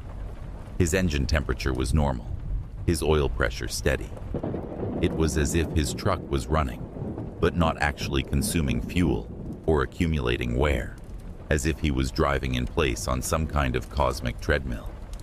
Ray decided to take the next exit, hoping to find a way off this impossible stretch of highway. But when he reached the off-ramp, something terrifying happened. As he drove down the exit ramp, he could see it curving around and merging back onto the same highway he had just left. There was no town, no gas station, no surface streets, just an exit ramp that formed a perfect loop back to I-40. Ray tried the next exit with the same result, and the next. Every exit ramp led in a circle back to the highway, creating an endless loop with no way to leave. Ray realized he was trapped on a section of I-40 that had somehow become disconnected from the normal road system, a stretch of highway that folded back on itself like a Mobius strip. Ray's CB radio crackled to life again, but this time he heard multiple voices, all truckers, all sounding confused and frightened. "This is Diesel Dave. Been driving backward mile markers for 2 weeks now. Night Rider here. Lost track of time. Can't find a way off this road. Smokey Joe, somebody help us. We're stuck in some kind of loop." Ray realized he wasn't the only driver trapped on this backwards highway. There were others, maybe dozens of them, all driving the same stretch of road that counted down instead of up, all unable to find an exit that led to anywhere real. Some of the voices on the radio sounded like they had been driving for days, weeks, or even longer. Ray tried calling his dispatcher on his cell phone, but the call wouldn't go through. His phone showed full signal strength, but every call resulted in a busy signal or dead air. He tried calling 911, his wife, even directory assistance. Nothing worked. The phone would show that calls were connecting, but no one ever answered. As the hours passed, Ray began to understand the horror of his situation. He was driving on a highway that existed outside normal space and time, where mile markers counted backward toward zero, but never reached it, where exits led nowhere, and where time moved differently than in the real world. His truck ran without consuming fuel. His body didn't get tired, despite driving for hours, and the sun rose and set in patterns that didn't match normal time. Ray tried everything he could think of to escape. He attempted to drive backward, thinking maybe he could reverse the effect, but the mile markers still counted down, no matter which direction he traveled. He tried stopping completely, but when he started driving again, he found himself back in the same position as if he had never stopped. The most terrifying part was listening to the other drivers on the CB radio. Ray began to recognize their voices and stories. They were all trapped in the same loop, all driving the same stretch of backward highway, all searching for mile marker zero that would never come. Some of them had been driving so long, they had forgotten their real names, their destinations, even their lives before the highway. Ray heard his own voice on the radio, but it wasn't him speaking. It was the older version of himself he had seen driving the opposite direction. "This is Ray Martinez," the older voice said. "Been driving this road for 15 years now. Still looking for the way home. If anybody new is listening, don't try to fight it. The road has its own rules, and the more you fight them, the longer you'll be here." Ray realized he was looking at his own future, trapped on this impossible highway, aging while driving in circles, becoming one of the voices on the CB radio, warning new drivers about the trap they had fallen into. The backwards mile markers weren't just counting down distance. They were counting down the years of his life that he would spend driving this endless loop. Ray learned that some roads don't just connect destinations. They become destinations themselves, trapping travelers in loops of time and space that exist outside the normal world. And somewhere on I-40, in a stretch of highway that counts backward toward zero, Ray Martinez is still driving, still searching for the exit that will take him home, still warning other drivers about the backwards highway that never ends.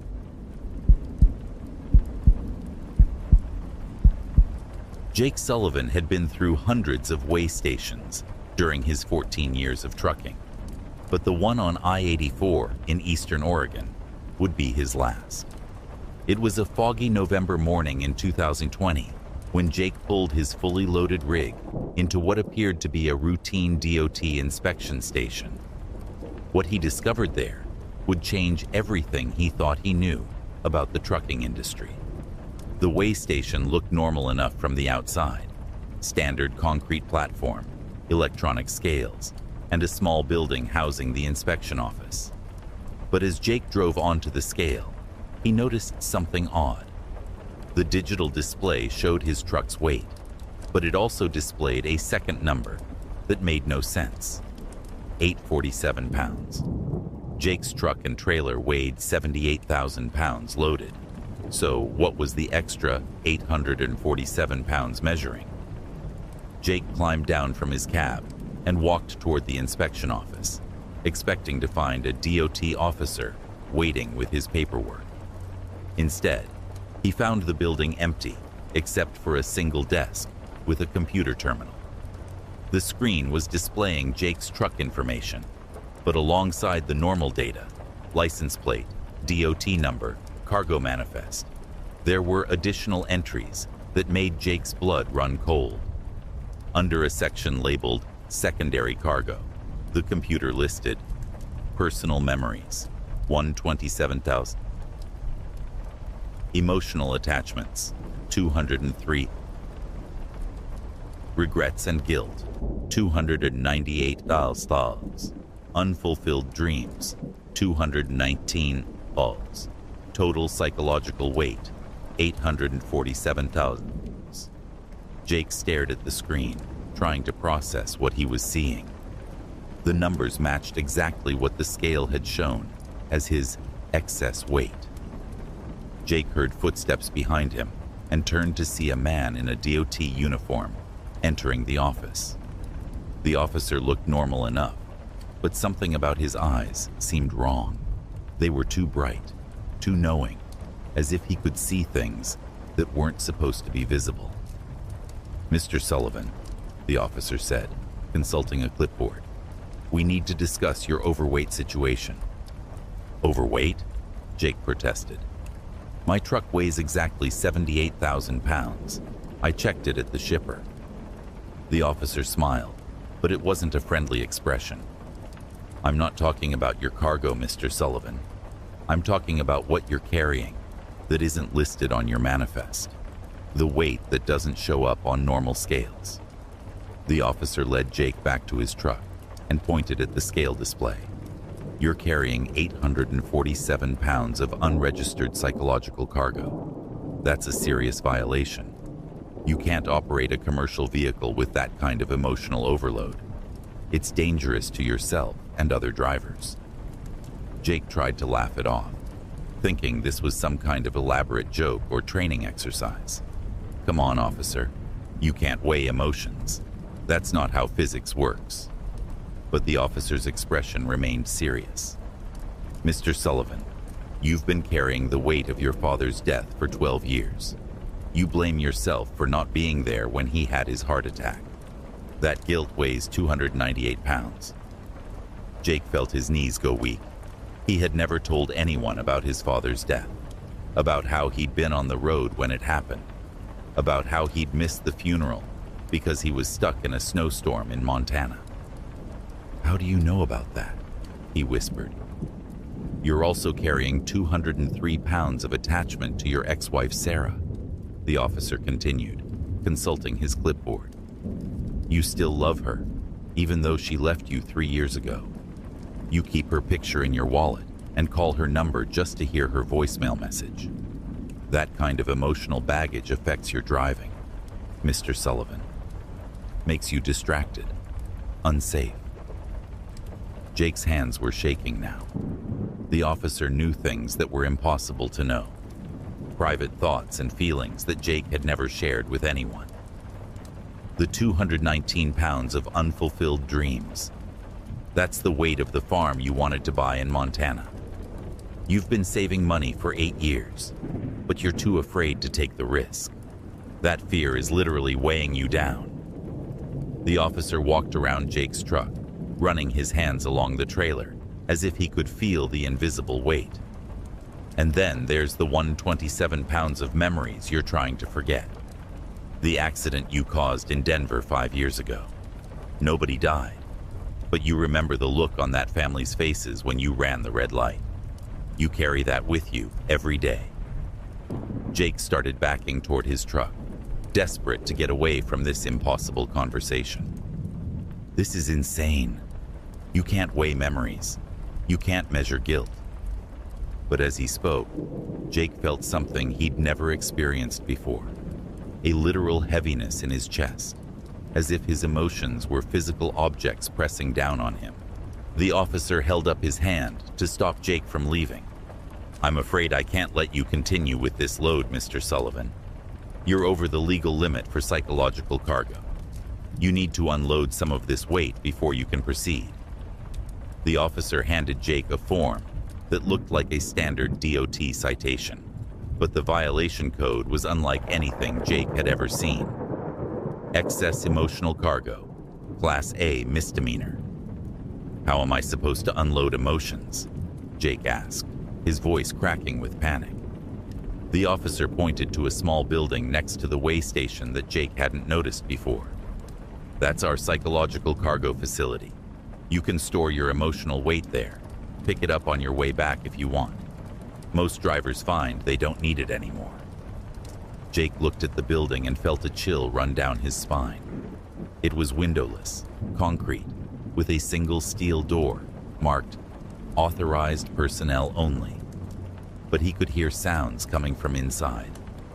Muffled voices, crying, what sounded like people talking to themselves or confessing things they'd never said out loud. "What happens to the people who go in there?" Jake asked. The officer's smile became even more unsettling. "They come out lighter, much lighter. Some of them come out so light they can barely remember who they were before, but they're legal to drive again." Jake realized he was facing an impossible choice. He could enter the psychological cargo facility and somehow unload his emotions, but he might lose parts of himself in the process. Or he could refuse and face consequences that the officer hadn't yet explained, but that Jake suspected would be far worse than any normal DOT violation. Jake decided to make a run for it. He jumped into his truck and started the engine. But when he tried to drive off the scale, his truck wouldn't move. The engine was running, the transmission was in gear, but the wheels were locked in place as if the truck was being held by some invisible force. "The scale won't release you until your weight is legal," the officer called out through Jake's open window. "You can sit there as long as you want, but you're not leaving until you deal with your emotional cargo." Jake sat in his truck for what felt like hours, watching other trucks come and go through the weigh station. Some drivers seemed to pass through normally, but others were directed to the psychological cargo facility. Jake noticed that the drivers who came out of the building looked different. Their eyes were vacant, their expressions blank, as if essential parts of their personalities had been surgically removed. Finally, Jake made his decision. He climbed down from his truck and walked toward the psychological cargo facility. The steel door opened automatically as he approached, revealing a sterile white room with a single chair in the center. There were no windows, no other furniture, just the chair and a small speaker mounted on the wall. "Please be seated," a voice said through the speaker. "The psychological cargo removal process will begin shortly. This may feel uncomfortable at first, but most subjects report a significant sense of relief afterward." Jake sat in the chair and immediately felt something happening to his mind. Memories began to fade.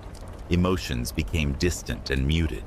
The weight in his chest that he'd carried for years began to lift. But along with it, Jake felt essential parts of himself disappearing. His love for his father, his dreams of farming, even his regret over his failed marriage.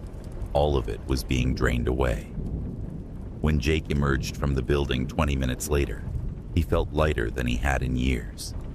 The officer checked his weight again, and the scale now showed exactly 78,000 pounds. No excess psychological cargo. Jake was cleared to continue his route, but as he drove away from the weigh station, he couldn't remember why he'd been upset or what he'd been carrying that was so heavy. Jake finished his delivery and returned home, but his family noticed something was wrong. He seemed distant, emotionally flat, as if he was going through the motions of life without actually feeling anything.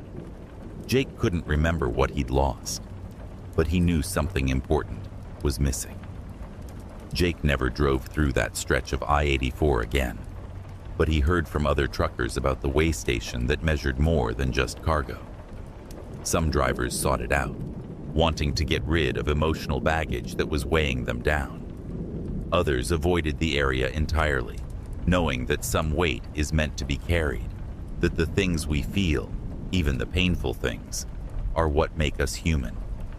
Jake learned that the highway doesn't just carry freight, it carries the invisible weight of human experience, the emotional cargo that every driver accumulates over years on the road. And somewhere in eastern Oregon, there's a weigh station that offers to lighten that load, but at a price that might be too high to pay. Years later, Jake would sometimes catch glimpses of his old self in photographs or home videos. He could see the pain in his eyes, the weight he used to carry in his shoulders, the way he held his mouth when he was trying not to cry. But these observations felt clinical, detached, like he was looking at a stranger. The emotions that had once defined him were gone, leaving behind a hollow shell that functioned but didn't truly live. Jake's wife Sarah eventually left him, not because he was cruel or abusive, but because loving someone who couldn't love back was like trying to warm herself by a fire that had been extinguished.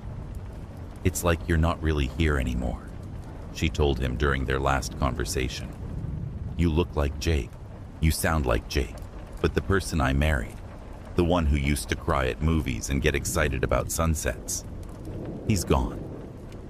Jake tried to feel sad about the divorce, tried to summon some emotion about losing the most important person in his life, but there was nothing there. He signed the papers with the same emotional flatness he brought to everything else: ordering coffee, paying bills, watching the news. It was all the same level of mild, distant interest. The trucking company noticed changes too. Jake's performance reviews became stellar. He never got angry with difficult customers, never stressed about tight deadlines, never complained about long hours or poor conditions. But his supervisors began to worry about his mechanical responses to situations that should have sparked human reactions. When a fellow driver was killed in an accident, Jake attended the funeral and expressed appropriate condolences, but everyone could tell he felt nothing. Jake started researching the way station, trying to find other drivers who had experienced what he had. He found forum posts and CB conversations about the emotional scale in Eastern Oregon. But the stories were fragmented and often deleted shortly after being posted. Some drivers claimed they had successfully avoided the station after hearing warnings from others. Some said they had been through it multiple times, each visit taking away more pieces of themselves. The most disturbing posts came from drivers who claimed to have refused the psychological cargo removal process. According to their accounts, these drivers had been detained at the way station for hours, days, or even weeks until they agreed to the procedure. Some reported that their trucks had been impounded, their CDLs suspended, their livelihoods threatened until they submitted to having their emotional weight removed. Jake found one forum thread that made his blood run cold, even in his emotionally diminished state. A driver named Pete Morrison had posted about his experience at the way station 3 years earlier. Pete claimed that after refusing the psychological cargo removal, he had been told he could leave, but only if he brought back 3 other drivers who were carrying similar emotional weight. "They gave me a list," Pete had written. Names, routes, even personal details about drivers I'd never met. They knew who was carrying guilt, who was struggling with loss, who was weighed down by regret. They told me I could get my emotions back if I brought them 3 drivers who needed treatment. I thought it was insane, but I was desperate to feel something again. Pete's posts described how he had spent months tracking down the drivers on his list, befriending them, learning their routes, and eventually directing them to the way station in Eastern Oregon. The worst part, Pete had written, is that it worked. After I delivered the 3rd driver, they gave me back some of my emotions. Not all of them. I still can't cry, still can't feel real joy, but enough to remember what I'd lost. The thread ended abruptly with Pete's final post. "I'm writing this as a warning. Don't go to that way station. Don't trust drivers who try to convince you to take that route. And if you see a way station that measures more than just cargo weight, turn around and find another way. Some things are meant to be carried, even if they hurt." Jake tried to contact Pete Morrison through the forum's private messaging system, but the account had been deleted. Jake searched for Pete using every trucking database and professional network he could access, but found no record of a driver by that name. It was as if Pete Morrison had never existed or had been systematically erased from every official record. The realization that Jake might be trapped in a larger system began to penetrate even his emotionally deadened consciousness. If Pete's story was true, then the way station wasn't just removing emotional cargo. It was using that cargo for something, feeding on the pain and regret and love that it extracted from drivers. And it was using drivers like Pete, and potentially like Jake himself, to recruit new sources of emotional energy. Jake started paying closer attention to his interactions with other drivers. Had he been unconsciously steering conversations toward their personal problems? Had he been asking questions about their routes that might direct them toward Eastern Oregon? Jake couldn't remember, and that terrified him more than anything else. If he was being used as a recruiter for the way station, he might be destroying other drivers' lives without even knowing it. Jake decided to make one final trip through Eastern Oregon, not to avoid the way station, but to confront it.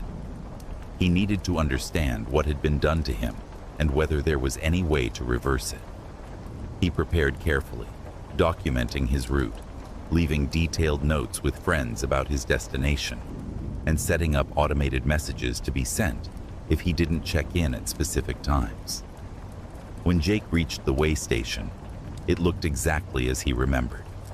The concrete platform, the electronic scales, the small building housing the inspection office. But this time, Jake noticed details he had missed before. There were no other way stations visible in either direction on the highway, which was unusual for a major interstate route. The building had no visible power lines or communication equipment, yet all the electronic systems functioned perfectly. Jake pulled onto the scale, and the display immediately showed his truck's weight, plus an additional reading. Emotional capacity, 847 pounds available. Jake stared at the number. It was exactly the same amount of psychological cargo he had been carrying 3 years earlier. The way station was measuring not what he was carrying, but what he was capable of carrying. The emotional void that had been created when his feelings were removed. The DOT officer emerged from the building, and Jake recognized him immediately. The same bright eyes, the same unsettling smile. "Mr. Sullivan," the officer said, consulting his clipboard. "Welcome back. We've been expecting you." The officer's smile widened. "You're here about the recruitment program, I assume. You've done excellent work over the past 3 years. 47 drivers directed to our facility. Very impressive." Jake felt a chill of horror as the officer's words confirmed his worst fears. He had been unknowingly recruiting other drivers, leading them to have their emotional cargo removed, just as his had been. "I want them back," Jake said, his voice flat and emotionless, even as he tried to express desperate urgency. "My emotions, my feelings, I want them back." The officer chuckled. "Mr. Sullivan, you signed a contract. The psychological cargo removal was permanent. However, we can offer you a different arrangement. We have a management position available. Oversee the recruitment program. Help us expand to additional locations. In exchange, we can provide you with supplements. Artificial emotional responses that will make you appear more human to your family and friends." Jake realized he was being offered a devil's bargain. Fake emotions in exchange for helping the way station trap more drivers. He thought about Sarah, about the life he'd lost, about the dozens of drivers he'd apparently already doomed without knowing it. Even with his emotional capacity diminished, Jake understood that some choices were too important to make based on personal benefit. "No," Jake said simply. "I won't help you anymore." The officer's smile faded. "Mr. Sullivan, I'm afraid that's not an option. You've seen too much, know too much about our operations. You can either continue working with us voluntarily, or we'll have to make other arrangements." Jake looked around the way station and noticed for the first time that there were other figures in the building. Drivers who had refused to cooperate, perhaps, or who had tried to expose the operation.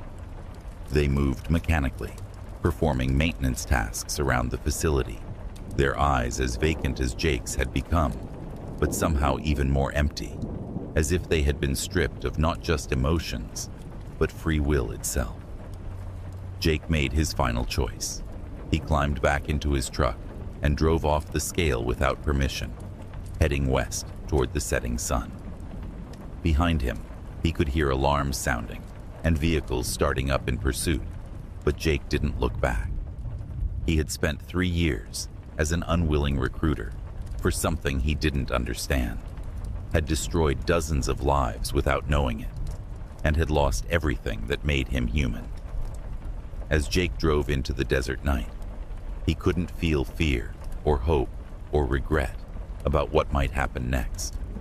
But somewhere in the hollow space where his emotions used to be, he held on to one small, precious thought. He had finally said no to the way station that weighed more than cargo. And maybe, for the first time in 3 years, that meant something.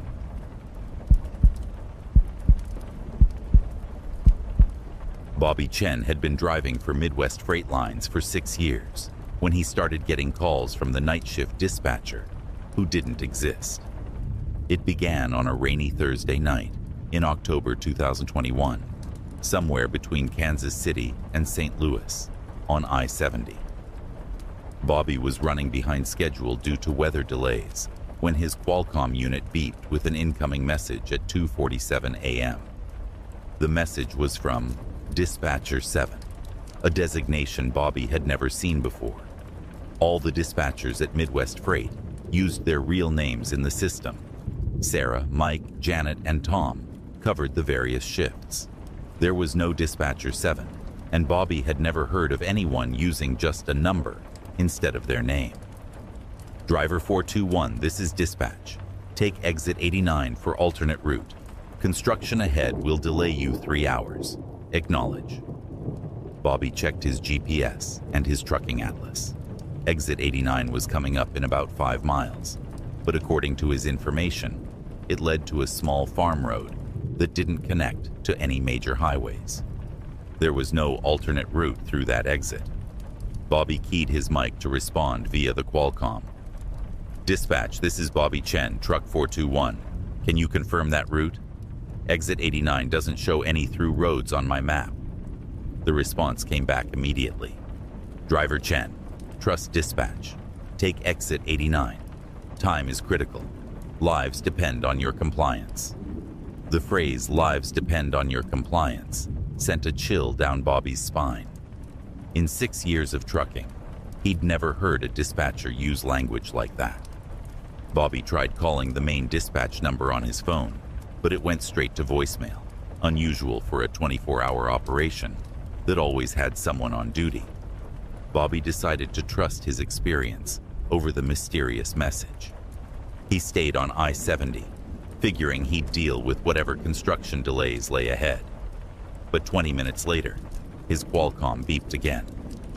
Driver 421, you missed your exit. This is your final warning. Turn around immediately and take exit 89. Failure to comply will result in immediate termination and forfeiture of all benefits. Bobby had never been threatened like this by any dispatcher. Company policy was strict but professional. They didn't make threats about termination over routing decisions. Bobby tried the main dispatch number again, and this time someone answered, but the voice wasn't one he recognized. Midwest Freight Lines, night dispatch. This is... The voice trailed off, as if the person had forgotten their own name. How can I help you? The voice sounded strained, exhausted, like someone who had been working far too long without rest. This is Bobby Chen, truck 421.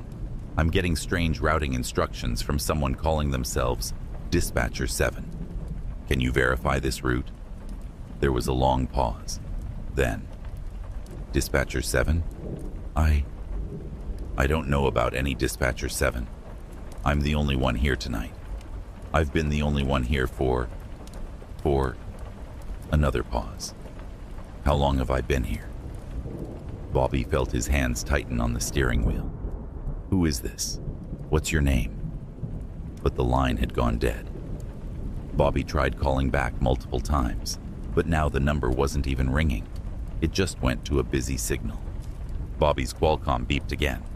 Driver 421, you are now 47 minutes behind optimal schedule. Other drivers are depending on you to maintain the chain. Turn around now or face the consequences. Bobby stared at the message. What chain? What other drivers? He was hauling automotive parts from Detroit to Phoenix, a routine solo run with no connection to other shipments. Bobby decided to ignore the messages and continue on his planned route. But as he drove through the Missouri countryside, he began to notice other trucks on the highway that seemed to be following similar patterns. Every truck he passed was maintaining exactly 65 mph, staying in the right lane and following precise spacing intervals. It was as if they were all part of some coordinated convoy. Bobby tried his CB radio to talk to the other drivers. Breaker 19, this is Bobby in the blue Freightliner. Anybody else getting weird dispatch messages tonight? One by one, voices responded, all of them sounding confused and frightened. This is Hammer Down, yeah. I got some dispatcher telling me to take routes that don't exist. Road Dog here. Been getting messages from Dispatcher 7 all night. Don't know who that is. Night Rider checking in. My dispatch is acting real strange tonight, like they don't know where they are. Bobby realized he wasn't the only driver experiencing this phenomenon. Every trucker on the highway was getting instructions from the mysterious Dispatcher 7, and none of them could reach their normal dispatch offices. It was as if the entire trucking communication network had been hijacked by someone or something that was giving drivers contradictory and impossible routing instructions. Bobby's Qualcomm beeped with another message, but this one was different. Driver 421, we know you're talking to the others. Stop using CB radio immediately. Return to assigned route. The schedule must be maintained. Bobby hadn't mentioned using his CB radio to anyone. Somehow, Dispatcher 7 was monitoring his communications. Bobby turned off his CB and tried his cell phone again, calling his wife to let her know something strange was happening. But when she answered, her voice sounded different, distant, mechanical. Bobby, where are you supposed to be right now? Dispatcher 7 called here looking for you. They said you're off route and need to report in immediately. Linda, how did some dispatcher get our home phone number? And why are you talking like that? But Linda's voice continued in the same flat, emotionless tone. Bobby, you need to follow your routing instructions. The schedule is very important. Other people are counting on you.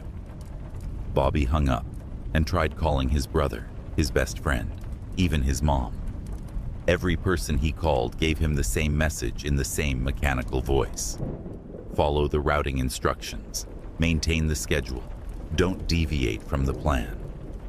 It was as if everyone he knew had been replaced by robots, programmed to deliver the same message. Bobby pulled into a truck stop, desperate to find help, or at least someone who could explain what was happening. But the truck stop was eerily quiet. There were dozens of trucks in the lot, but no drivers anywhere. The building was lit up, but when Bobby went inside, he found it empty except for a single phone booth in the corner that was ringing continuously. Bobby answered the phone.